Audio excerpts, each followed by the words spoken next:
श्री राम जय जय राम, श्री राम जय जय राम।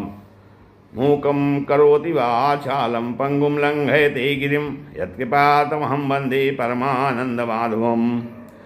यो अन्तः प्रविश्य मम वाचमिमां प्रसुप्तां सञ्जीवयत्यखिल शक्तिधरा स्वधाम्ना। अन्यास्य हस्तचरणश्रवणत्वगादीन् प्राणान् नमो भगवते पुरुषाय तुभ्यम्।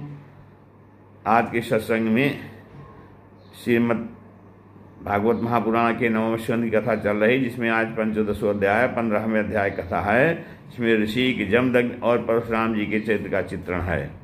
तो श्री सुखदेव जी कहते हैं, एलस्य चौर्वशी गर्भात् खडासन्नात्मजानप आयु सुतायु सत्यायु रयो अथ विजयी भव विजयो जयः। श्री सुखदेव जी कहते हैं, परीक्षित, उर्वशी के गर्भ से पुरुरा के 6 पुत्र हुए। आयु, श्रुतायु, सत्यायु, रथ, विजय और जय। श्रुतायु का पुत्र था वसुमान और सत्यायु का सुतंजय, रय का एक और जय का अमित। तो विजय का भीम, भीम का कांचन, कांचन का होत्र, होत्र का पुत्र था जहुर और ये जहू वही थे जो गंगा जी को अपनी अंजलि में लेकर पी गए थे। जहू का पुत्र था पुरु का बलाक, बलाक का अजक का कुश था, कुश के 4 पुत्र थे, कुशाम्बु, तनय, वसु और कुशीनाथ। इनमें से कुशाम्बु के पुत्र गाधी हुए। परीक्षित, गाधी की कन्या का नाम था सत्यवती। ऋषि ने गाधी से उनकी कन्या मांगी। गाधी ने यह समझकर कि कन्या योग्य वर नहीं है, ऋषि से कहा, मुनिवर, हम लोग कुशिक वंश के हैं, हमारी कन्या मिलनी कठिन है, इसलिए आप 1000 ऐसे घोड़े लाकर मुझे शुल्क रूप में दीजिए, जिनका सारा शरीर तो सफेद हो, परंतु एक एक कान श्याम वर्ण का हो। एकतः श्याम कर्णानाम हयानाम चंद्रवर्चसाम सहस्रम दीयताम शुल्कम कन्याया कुश का वयम। तो फिर जब गाधी ने यह बात कही, तब ऋषि मुनि उनका आशय समझ गए और वरुण के पास जाकर वैसे ही घोड़े ले आए तथा उन्हें देकर सुंदरी सत्यवती से विवाह कर लिया।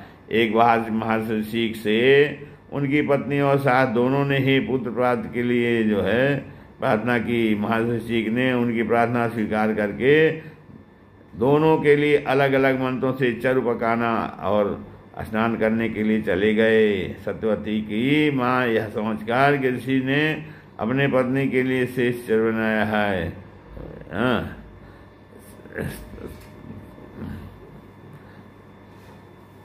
सत्यवती की माँ ने यह समझ कर कि ऋषि ने अपने पत्नी के लिए शेष चरु पकाया होगा, उससे वह चरु मांग लिया। इस पर सत्यवती ने अपने चरु तो माँ को दे दिया और माँ का चरु स्वयं खा गई। जब ऋषि को इस बात का पता चला, तब उन्होंने अपनी पत्नी सत्यवती से कहा, तुमने बड़ा अनर्थ कर दिया, अब तुम्हारा पुत्र तो लोगों को दंड देने वाला और घोर प्रकृति का होगा, तुम्हारा भाई एक श्रेष्ठ ब्रह्मवेत्ता। सत्यवती ने ऋषि मुनि को प्रसन्न किया और प्रार्थना की कि स्वामी, ऐसा नहीं होना चाहिए। तब उन्होंने कहा, अच्छी बात है, पुत्र के बदले तुम्हारा पौत्र वैसा घोर प्रकृति का होगा। समय पर सत्यवती के गर्भ से जमदग्नि का जन्म हुआ। सत्यवती समस्त लोगों को पवित्र करने वाली परम पुण्यमयी कौशिकी नदी बन गई। रेणु ऋषि की कन्या थी रेणुका। जमदग्नि ने उसका पाणी ग्रहण किया। रेणुका के गर्भ से जमदग्नि ऋषि के वसुमान आदि कई पुत्र हुए। उनमें सबसे छोटे परशुराम जी थे। उनका यह सारे संसार में प्रसिद्ध है। कहते हैं कि है वंश का अंत करने के लिए स्वयं भगवान ने ही परशुराम के रूप में अंशावतार ग्रहण किया था। उन्होंने इस पृथ्वी को 21 बार क्षत्रिय विहीन कर दिया। यद्यपि क्षत्रियों ने उनका थोड़ा सा ही अपराध किया था, फिर भी वे लोग बड़े दुष्ट ब्राह्मणों के भक्त, रजोगुणी और विशेष करके तमोगुणी हो रहे थे। यही कारण था कि वे पृथ्वी के भार हो गए थे और इसी के फलस्वरूप भगवान परशुराम ने उनका अंत करके पृथ्वी का भार उतार दिया। राजा परीक्षित ने पूछा, किम तदम हो भगवते राजन्यै रजितात्मभिः कृतं येन कुलं नष्टं क्षत्रियाणां भीषणसः। तो राजा परीक्षित ने पूछा, भगवान अवश्य उस समय के क्षत्रिय विषय लोलुप हो गए थे, परंतु उन्होंने परशुराम जी का ऐसा कौन सा अपराध कर दिया जिसे कारण उन्होंने बार बार क्षत्रियों के वंश का संहार किया। श्री सुखदेव जी कहते हैं, हैहया नाम अधिपति अर्जुन क्षत्रिय सभा दत्तम नारायणस्यांश मारोग्य परिकर्म भी। परीक्षित, उन दिनों है वंश का अधिपति था अर्जुन, वह एक श्रेष्ठ क्षत्रिय था। उसने अनेकों प्रकार की सेवा शुश्रूषा करके भगवान सूर्य के भगवान नारायण के अंश अवतार दत्ता जी को प्रसन्न किया। उनसे 1000 भुजाएं तथा कोई भी शत्रु युद्ध में पराजित न कर सके, यह वरदान प्राप्त कर लिया। साथ ही इंद्रियों का बात बल, अतुल संपत्ति, तेजस्विता, वीरता, कीर्ति और शारीरिक बल भी उसने उनकी कृपा से प्राप्त कर लिए थे।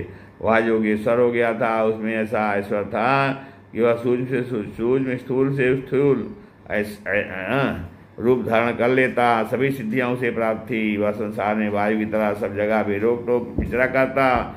एक बार गले में वैजयंती माला पहने सहस्रबाहु अर्जुन बहुत सी स्त्रियों संग इस बहुत सी सुंदरी स्त्रियों के साथ नर्मदा नदी में जल विहार कर रहा था। उस समय मदोन्मत्त सहस्रबाहु ने अपनी बाहों से नदी का प्रवाह रोक दिया। 10 रावण का शिविर भी वहीं कहीं पास था। उसने नदी की धारा उसने उल्टी बहने लगी, जिससे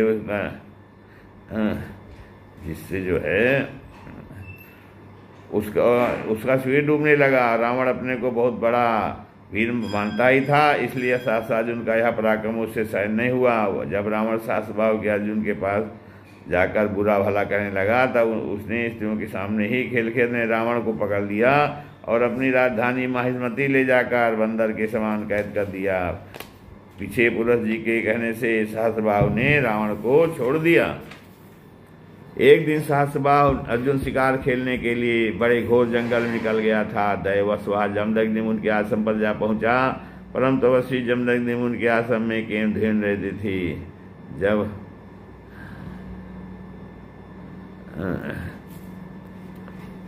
परंतु श्री जमदग्नि मुनि के आश्रम में कामधेनु रहती थी। उसके प्रताप से उन्होंने सेना, मंत्री और वाहनों के साथ हैयाधिपति का खूब स्वागत सत्कार किया।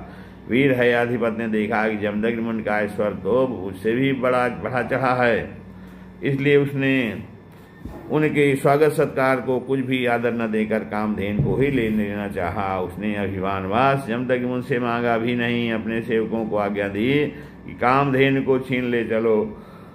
उसकी आज्ञा से उसके सेवक बछड़े के साथ बाबा डकराती हुई कामधेनु को बलपूर्वक माहिष्मती ले गए, माहिष्मतीपुरी ले गए। जब वे सब चले गए, तब परशुराम जी आश्रम पर आए और उसकी दुष्टता का वृत्तांत सुनकर चोट खा गए। श्री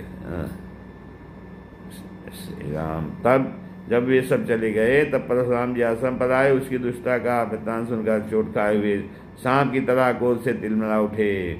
वे अपना भयंकर फरसा, तरकस, ढाल और धनुष लेकर बड़े वेग से उसके पीछे दौड़े, जैसे कोई किसी से न दबने वाला सिंह हाथी पर टूट पड़े। सहस्रबाहु अर्जुन सभी अपने नगर में प्रवेश कर ही रहा था कि उसने देखा परशुराम जी महाराज बड़े वेग से उसी को लपटे आ रहे हैं।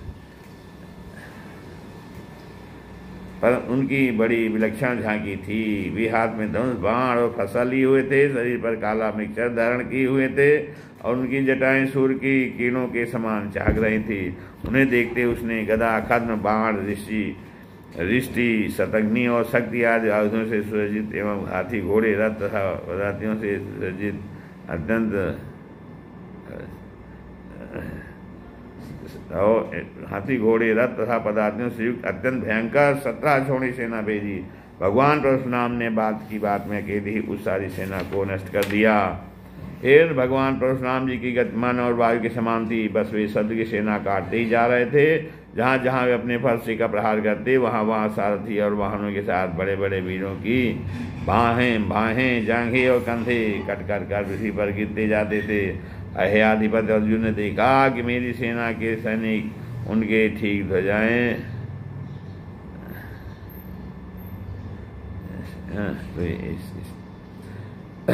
भगवान परशुराम जी की गति अर्जुन देखा कि मेरी सेना के सैनिक, उनके धनुष, ध्वजाएं और ढाल भगवान परशुराम के फरसे और बाणों से कट कट कर खून से लथपथ रणभूमि में गिर गए हैं। तब उसे बड़ा क्रोध आया और वह स्वयं भिड़ने के लिए धमका।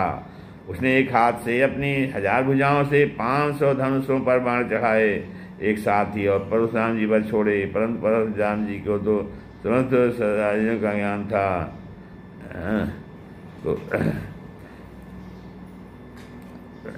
तो परशुराम जी समस्त श्रद्धालुओं के शिरोमणि ठहरे। उन्होंने अपने एक धनुष पर छोड़े हुए बाणों से ही एक साथ सबको काट डाला। अब भयाधिपति अपने हाथों से पहाड़ और पेड़ उखाड़ कर बड़े वेग से युद्धभूमि में परशुराम जी की ओर झपटा, परंतु परशुराम जी ने अपनी तीखी धार वाले फरसे से बड़ी फुर्ती के साथ उसकी सांपों के समान भुजाओं को काट डाला। जब उसकी बाहें कट गईं तब उन्होंने पहाड़ की चोटी की तरह उसका फैला सिर धड़ से अलग कर दिया। पिता के मर जाने पर उसे पिता के मर जाने पर उसके 10,000 लड़के डर कर भाग गए। परीक्षित, विपक्षी वीरों के नाशक परशुराम जी ने बछड़े के साथ कामधेनु लौटा ली। वह बहुत ही दुखी हो रहे थे। उन्होंने उसे अपने आश्रम पर लाकर पिताजी को सौंप दिया और महिष्मति में साहस भाव ने रहा। उन्होंने जो कुछ किया था सब अपने पिताजी के तरफ भाइयों का ही सुनाया। सब कुछ सुनकर जमदग्नि मुनि बोले, हाय हाय परशुराम, तुमने बड़ा पाप किया। राम राम, तुम बड़े वीर हो, परंतु सर्वदेव में नरदेव का तुमने व्यर्थ ही वध किया। बेटा, हम लोग ब्राह्मण हैं, क्षमा के प्रभाव से ही संसार में पूजनीय हुए हैं। और तो क्या, सबके दादा ब्रह्मा जी भी क्षमा के बल से ही ब्रह्म पद को प्राप्त हुए हैं। तो ब्राह्मणों की शोभा क्षमा के द्वारा ही सूर्य की प्रभा के समान चमक उठती है। सर्वशक्तिमान भगवान श्रीहरि भी क्षमावानों पर शीघ्र प्रसन्न होते हैं। बेटा, सार्वभौम राजा का वध ब्राह्मण की हत्या से भी बढ़कर है। जाओ, भगवान का स्मरण करते हुए तीर्थों का सेवन करके अपने पापों को धो डालो। इस श्रीमद्भागवते महापुराणे परमहंस संहिता नवस्कंधे 15 अध्यायः। श्री राम जय राम, जय जय राम, श्री राम।